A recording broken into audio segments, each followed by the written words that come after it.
Birazdan ekranınıza birkaç tane fotoğraf gelecek. Mark Zuckerberg'ün 270 milyon dolar yatırımla inşa ettiği yeni malikanesinin en çok hangisine benzediğini tahmin etmenizi istiyorum. Bu mu yoksa bu mu? Hayır, siyasi bir içerik olmayacak. Girmeyelim bu toplara şimdi. Onlar değilse bu mu yoksa bu mu? Aslına bakarsanız sondaki fotoğrafı şaka olsun diye koymadım. Diğer seçenekleri düşündüyseniz yanılıyorsunuz. Çünkü Meta CEO'su Zuckerberg'ün 270 milyon dolar yatırım yaptığı yeni kalesi Bağcılar'daki Bodrum kat evlerin lüks versiyonu olacak. Amerika'nın popüler bilim dergilerinden The Wired, geçen hafta dünyanın en zengin 6. insanı olan Facebook kurucusu ve Meta CEO'su Mark Zuckerberg'ün Hawaii'de 5000 metrekarelik bir yeraltı sığınağı inşa ettiğini ortaya çıkardı. Bu yeraltı sığınağı içinde onlarca binanın ve birbirine asma köprüyle bağlı kendi kendine yetebilecek su ve tarım sistemi olan 270 milyon dolarlık bir kaçış şehrinin sadece bir bölümü. Mark Zuckerberg 2023'ü geride bırakıp 2024'e girdiğimiz bu günlerde yeni yılı sığınak ve kaçış planı yaparak karşılayan tek milyarder değil. Amazon'un kurucusu Jeff Bezos, yıllardır yaşadığı Seattle'ı terk edip zenginlerin malikanelerinin bulunduğu zengin sığınağı adası Indian Creek'e taşınıyor. PayPal kurucusu Peter Thiel, Yeni Zelanda'da yeraltı malikanesi inşa etmeye ve hepimizin bildiği gibi bu adam da komple dünyadan gitmeye çalışıyor uzun bir süredir.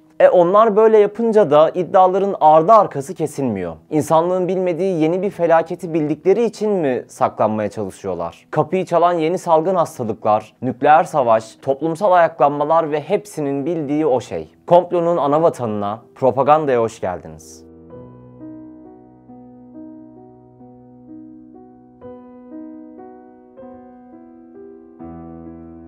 Kimlerin sığınak inşa ettiğini, sığınakların planlarının nasıl olduğunu ve hatta hiçbirimizin bilmediği bu emlak piyasasının önde gelenlerini konuşacağız ama 2 milyon olma yolunda GZT YouTube kanalına abone olmadıysanız bekliyorum. Herkes tamamsa başlayabiliriz. Aslına bakarsanız tehlikeler karşısında sığınak inşa etme fikri çok ilkel bir düşünce. Sadece insanlığın değil, yaratılmış bütün varlıkların refleksleri bir tehlike karşısında kendini yerin altına gizlemeye eğilimli. Mesela kuşlar. Günümüzden 66 milyon yıl önce bir asteroidin bugünkü Meksika kıyılarına çarpmasının, dinozorlar dahil olmak üzere canlılar dünyasının 3'ünün yok olmasına neden olduğu biliniyordu. Hayatta kalan canlı türlerinden biri olan kuşların asteroidden önce yer altına saklandıkları ya da yumurtalarını gömdükleri iddia edilir. Kronolojik olarak günümüze daha çok yaklaşacak ve insan neslinden örnekler verecek olursak Soğuk Savaş döneminin sığınaklarından bahsetmek gerekir. Mesela İsviçre'deki Sonnenberg Tüneli. 1963 tarihli bir yasayla vatandaşlarını nükleer serpintilerden korumayı amaçlayan İsviçre Federal Hükümeti o tarihlerde 32 milyon dolarlık bir bütçe ayırarak karayollarına bağlı bir tüneli sığınak haline getirmişti. Tüneller arasında bir mağara gibi görünen bu barınakta komuta merkezi, hastane, radyo istasyonu, hapishane hücreleri ve havalandırma sistemleri bulunuyordu. Hiçbir zaman kullanmaya ihtiyaç duymasalar da günümüzde turistik ziyaretler için mekan aynı şekilde korunuyor. Gitmeyi düşünürseniz Soğuk Savaş barınakları hakkında fikir verebilecek bir gezi olabilir. Bir diğer örnek Bunker 42. Rusya'da bulunan bu sığınak 600 kişiyi 30 gün boyunca dış dünyaya ihtiyaç duymayacak şekilde koruyabiliyordu. Yerin 65 metre altına inşa edilen sığınakta özellikle yiyecek ve su stoğuna önem verilmişti.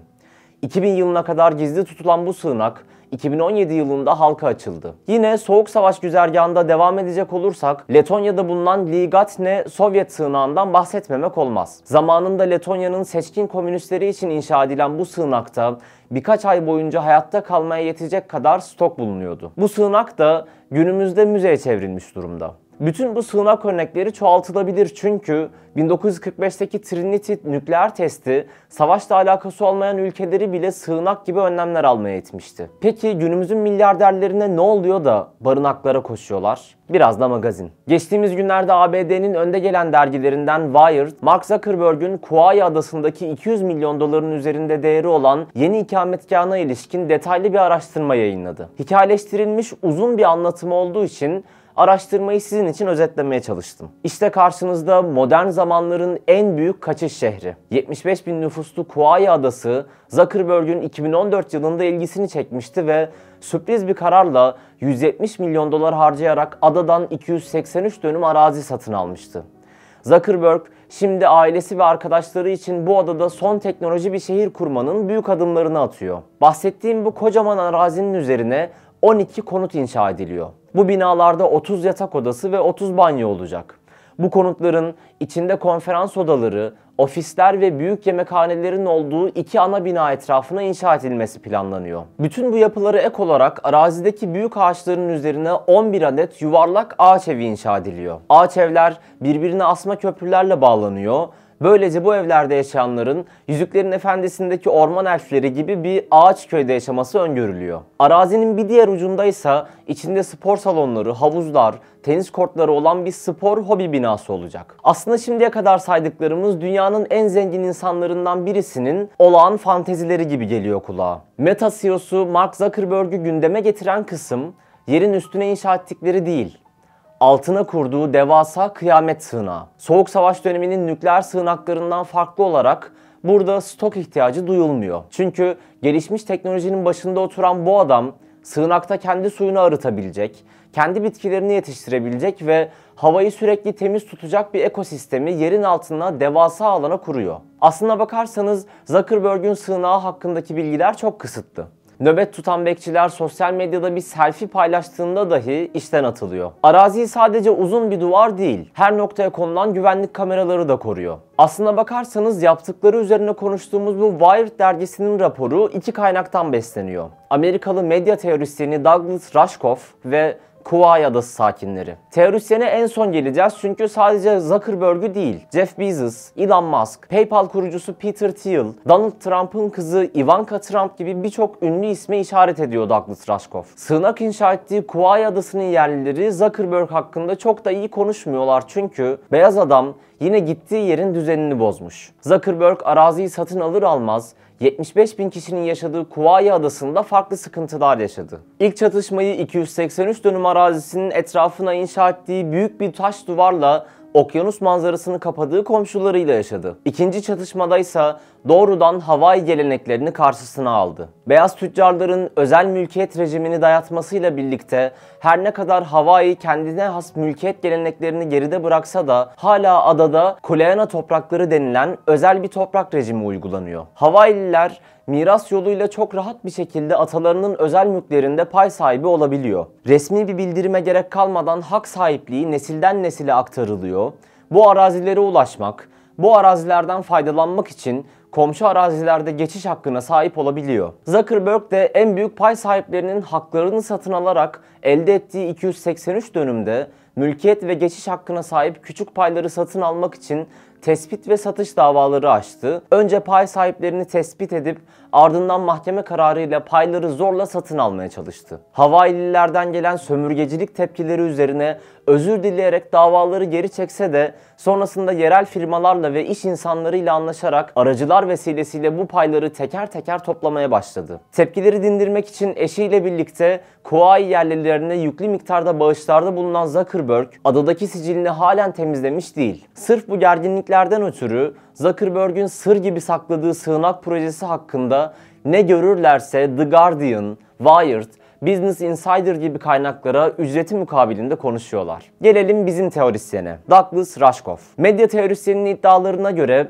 Zuckerberg bu çılgın projesinde tek başına değil. Douglas Rushkoff yeni çıkan Zenginlerin Kurtuluş Planı, Teknoloji Milyarderlerinin Kaçış Fantezileri adlı kitabında yakın dönemde Silikon Vadisi'nin teknoloji liderlerinin buluştuğunu, birçok zengin yeni nesil milyonerin, milyarderin olası bir felaketi düşünerek kaçış senaryosu hazırladığını anlattı. Rushkoff'a elektrik kesintileri, iklim krizi, iç savaş olasılıkları gibi senaryoları, bu senaryolara karşı nasıl bir sığınak veya kaçış planı gerektiğini soran iş insanlarının bulduğu çözümlerse oldukça farklı. Örneğin yine Aralık 2023 yılında Amazon'un sahibi Jeff Bezos yıllardır yaşadığı, şirketini bir garajda kurduğu Seattle kentinden Florida'da zengin sığınağı olarak bilinen ve ana karadan kopuk, Ivanka Trump gibi ultra zenginlerin malikanelerinin bulunduğu Indian Creek adasına taşındı. Tam da bu noktada belki de hiçbirimizin bilmediği bir emlak sektöründen bahsediliyor. Vivos ve Rising S Company isimli şirketlerin başını çektiği bu sektörde esasen